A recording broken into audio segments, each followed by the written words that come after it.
ಬಿಸಿ ಅನ್ನೋ ಜೊತೆಗೆ ಪ್ರತಿ ಸತಿನೂ ಸಾರು ಸಾಂಬಾರುಗಳನ್ನ ಮಾಡ್ಕೊಳ್ಳೋಕ್ಕಿಂತ ಒಂದು ಸತಿ ಈ ಥರ ಟೇಸ್ಟಿಯಾಗಿರುವಂಥ ಸ್ಪೈಸಿಯಾಗಿರುವಂಥ ಚಟ್ನಿ ಮಾಡ್ಕೊಂಡು ನೋಡ್ಕೊಳ್ಳಿ. ತುಂಬ ರುಚಿಯಾಗಿರುತ್ತೆ. ಖಂಡಿತ ಈ ವಿಡಿಯೋ ಕೊನೆವರೆಗೂ ನೋಡಿ ನೀವು ನಿಮ್ಮನೇಲಿ ಈ ರೆಸಿಪಿಯನ್ನು ಮಾಡ್ಕೊಳ್ಳಿ. ತುಂಬ ಟೇಸ್ಟಿಯಾಗಿರುತ್ತೆ, ನಿಮ್ಮೆಲ್ಲರಿಗೂ ಇಷ್ಟ ಆಗುತ್ತೆ. ಇದಕ್ಕೆ ನಾನಿಲ್ಲಿ ಒಂದು ಅರ್ಧ ಕೆ ಜಿ ಆಗೋಷ್ಟು ಟೊಮೆಟೊ ತೊಗೊಂಡಿದ್ದೀನಿ. ನೀವು ನಾಟಿ ಟೊಮೆಟೊನಾದರೂ ತೊಗೋಬೋದು ಅಥವಾ ಫಾರಮ್ ತೊಗೋಬೋದು. ಎರಡರಲ್ಲೂ ಚೆನ್ನಾಗಾಗುತ್ತೆ ಟೇಸ್ಟು. ನಾನಿಲ್ಲಿ ಟೊಮೆಟೊನ ಕ್ಲೀನಾಗಿ ವಾಶ್ ಮಾಡಿಕೊಂಡು ಈ ಥರ ಕಟ್ ಮಾಡ್ಕೊಳ್ತಾ ಇದ್ದೀನಿ, ನೀವು ನೋಡ್ತಿರ್ಬೋದು.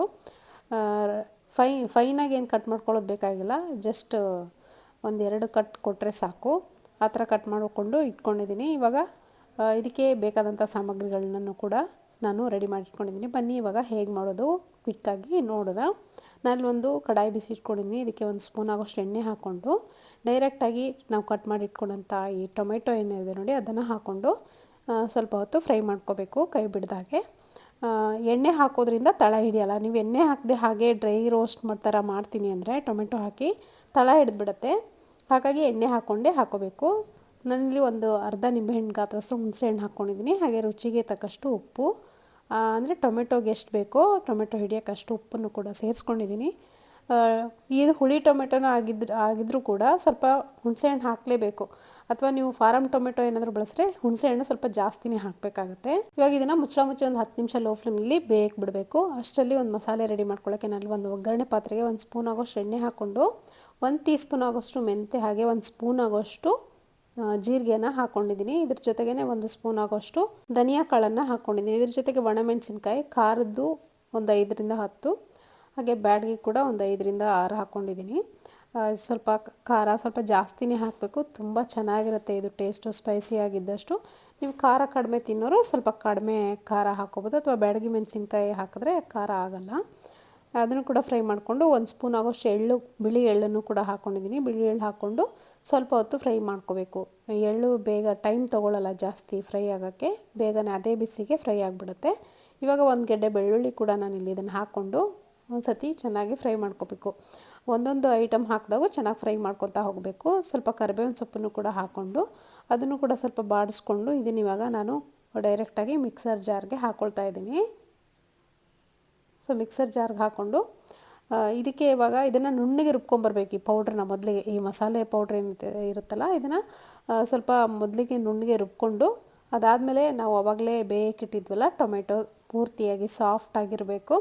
ಸಾಫ್ಟಾಗಿ ಬೆಂದಾದಮೇಲೆ ಮಾತ್ರ ನೀವಿಲ್ಲಿ ಟೊಮೆಟೊನ ರುಬ್ಬಬೇಕಾಗತ್ತೆ. ಹಾಗೆ ಸೇರಿಸ್ಬೇಡಿ, ಗಟ್ಟಿಯಾಗಿರುವಾಗ ಚೆನ್ನಾಗಿ ಟೇಸ್ಟ್ ಬರಲ್ಲ, ಟೇಸ್ಟ್ ಒಂಥರ ಡಿಫ್ರೆಂಟಾಗಿ ಬಂದುಬಿಡುತ್ತೆ. ಹಾಗಾಗಿ ಸಾಫ್ಟಾಗಿ ಮ್ಯಾಶ್ ಥರ ಆದಮೇಲೆ ಇದಕ್ಕೆ ನೋಡಿ ಕೊತ್ತಂಬರಿ ಸೊಪ್ಪನ್ನು ಕೂಡ ನಾನಿಲ್ಲಿ ಸೇರಿಸ್ಕೊತಿದ್ದೀನಿ. ಪುದೀನ ಸೊಪ್ಪು ಕೂಡ ಹಾಕೋಬೋದು, ಅದೊಂಥರ ತುಂಬ ಚೆನ್ನಾಗಿ ಟೇಸ್ಟ್ ಬರುತ್ತೆ.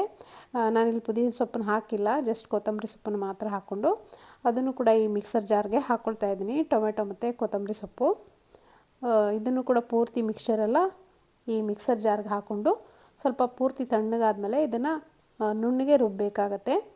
ಇವಾಗ ಸ್ವಲ್ಪ ಬೆಲ್ಲ ಕೂಡ ಸೇರಿಸ್ಕೊಂಡು ರುಬ್ಬಬೇಕು, ಆವಾಗ ಟೇಸ್ಟು ತುಂಬ ಚೆನ್ನಾಗಿ ಬರುತ್ತೆ ಬೆಲ್ಲ ಹಾಕೋದ್ರಿಂದ. ಇವಾಗ ನೋಡಿ ಈ ಥರ ರುಬ್ಕೊಂಡು ಬಂದಿದ್ದೀನಿ. ನಿಮ್ಗೆ ಎಷ್ಟು ನುಣ್ಣಗೆ ಬೇಕೋ ಅಷ್ಟು ನುಣ್ಣಗೆ ರುಬ್ಕೋಬೋದು, ಚೆನ್ನಾಗಿರುತ್ತೆ. ತರ್ತರಿಯಾಗಿ ಬೇಕಂದ್ರೆ ತರ್ತರಿಯಾಗಿ ರುಬ್ಕೋಬೋದು, ಎರಡೂ ಚೆನ್ನಾಗಿರುತ್ತೆ. ಇವಾಗ ಇದಕ್ಕೊಂದು ಒಗ್ಗರಣೆಗೆ ಒಂದು ಕಡಾಯಿ ಬಿಸಿ ಇಟ್ಕೊಂಡಿದ್ದೀನಿ. 1 ಸ್ಪೂನ್ ಆಗೋಷ್ಟು ಎಣ್ಣೆಗೆ ಕಡಲೆಬೇಳೆ ಉದ್ದಿನಬೇಳೆ 1 ಸ್ಪೂನ್ ಆಗೋಷ್ಟು ಹಾಕ್ಕೊಂಡಿದ್ದೀನಿ. ಹಾಗೆ ಇದ್ರ ಜೊತೆಗೆ ಸಾಸಿವೆ ಜೀರಿಗೆ ಕೂಡ ಹಾಕ್ಕೊಂಡಿದ್ದೀನಿ 1 ಸ್ಪೂನ್ ಆಗೋಷ್ಟು. ಇದು ಫೈನಲ್ ಒಗ್ಗರಣೆ ತುಂಬ ಇರುತ್ತೆ ಟೇಸ್ಟು. ಈ ಥರ ಮಾಡೋದ್ರಿಂದ ಒಂದು ಅರ್ಧ ಗೆಡ್ಡೆ ಬೆಳ್ಳುಳ್ಳಿನ ಜಜ್ಜಿ ಹಾಕ್ಕೊಂಡಿದ್ದೀನಿ. ಹಾಗೆ ಒಣಮೆಣಸಿನ್ಕಾಯಿ ಕೂಡ ಒಗ್ಗರಣೆಗೆ ಹಾಕ್ಕೊಂಡು ಸ್ವಲ್ಪ ಹೊತ್ತು ಫ್ರೈ ಮಾಡಬೇಕು. ಕಡಲೆಬೇಳೆ ಉದ್ದಿನಬೇಳೆ ಸ್ವಲ್ಪ ಕೆಂಪಗಾಗೋವರೆಗೂ ಫ್ರೈ ಮಾಡಿಕೊಂಡು ಇದಕ್ಕೆ ಸ್ವಲ್ಪ ಕರಿಬೇವಿನ ಸೊಪ್ಪನ್ನು ಕೂಡ ನಾನಿಲ್ಲಿ ಸೇರಿಸ್ಕೊಂಡಿದ್ದೀನಿ. ಇದಕ್ಕೆ ಇವಾಗ ಡೈರೆಕ್ಟಾಗಿ ನಾವು ರುಬ್ಬಿದಂಥ ಈ ಚಟ್ನಿ ಏನಿರುತ್ತೆ ನೋಡಿ ಅದನ್ನು ಕೂಡ ಹಾಕ್ಕೊಂಡು ಒಂದು ಸತಿ ಮಿಕ್ಸ್ ಮಾಡ್ಕೋಬೇಕು. ಚಟ್ನಿ ತೆಳುವಾಗಿದ್ದರೆ ಒಂದು ಸ್ವಲ್ಪ ಗಟ್ಟಿಯಾಗೋವರೆಗೂ ಈ ಥರ ಮಿಕ್ಸ್ ಮಾಡ್ಕೊಳ್ತಾ ಫ್ರೈ ಮಾಡ್ಕೋಬೇಕು. ಆವಾಗ ಇದು ಚೆನ್ನಾಗಿ ಒಂದು 2ರಿಂದ 3 ದಿನ ಇಟ್ಕೊಂಡು ನೀವು ತಿನ್ಬೋದು, ಏನೂ ಹಾಳಾಗಲ್ಲ. ಈ ಥರ ಒಗ್ಗರಣೆ ಹಾಕಿ ಮಿಕ್ಸ್ ಮಾಡಿ ಸ್ವಲ್ಪ ತಣ್ಣಗಾದ್ಮೇಲೆ ಒಂದು ಬಾಕ್ಸಲ್ಲಿ ಹಾಕ್ಕೊಂಡು ನೀವು ಸ್ಟೋರ್ ಮಾಡ್ಕೋಬೋದು. ಇವಾಗ ನೋಡಿ ರುಚಿಯಾಗಿರುವಂಥ ಟೊಮೆಟೊ ಚಟ್ನಿ ಅಥವಾ ಟೊಮೆಟೊ ತೊಕ್ಕು ರೆಡಿಯಾಗಿದೆ. ತುಂಬ ರುಚಿಯಾಗಿರುತ್ತೆ. ಬಿಸಿಯಾಗಿರುವಂಥ ಅನ್ನದ ಜೊತೆಗೆ ತುಪ್ಪ ಹಾಕ್ಕೊಂಡು ಈ ಚಟ್ನಿ ಹಾಕ್ಕೊಂಡು ಕಲಿಸ್ಕೊಂಡು ತಿಂತಾಯಿದ್ರೆ ನೀವು ಎಷ್ಟು ಊಟ ಮಾಡ್ತೀರೋ ನಿಮ್ಗೆ ಲೆಕ್ಕಕ್ಕಿರಲ್ಲ, ಅಷ್ಟು ರುಚಿಯಾಗಿರುತ್ತೆ. ಸೊ ಖಂಡಿತ ಈ ಚಟ್ನಿನ ಮಾಡಿಕೊಂಡು ನೀವು ಕೂಡ ನಿಮ್ಮ ಮನೇಲಿ ಟೇಸ್ಟ್ ನೋಡಿ ಹೇಗಿತ್ತು ಅಂತ ನನ್ನ ಕಮೆಂಟ್ ಮುಖಾಂತರ ಬಂದು ಕಮೆಂಟ್ ಮಾಡಿ ತಿಳಿಸಿ.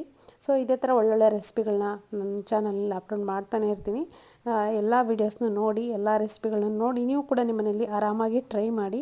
ಹೇಗಿತ್ತು ಅಂತ ಕಮೆಂಟ್ ಮುಖಾಂತರ ಬರ್ತಿಳಿಸೋದನ್ನು ಮಾತ್ರ ಮರಿಬೇಡಿ. ಇದೇ ಥರ ಒಳ್ಳೊಳ್ಳೆ ರೆಸಿಪಿಗಳಿಗೋಸ್ಕರ ನನ್ನ ಚಾನಲ್ಗೆ ಸಬ್ಸ್ಕ್ರೈಬ್ ಮಾಡ್ಕೊಳ್ಳಿ. ಮತ್ತೆ ಸಿಗ್ತೀನಿ ಮತ್ತೊಂದು ರೆಸಿಪಿಯೊಂದಿಗೆ. Thank you.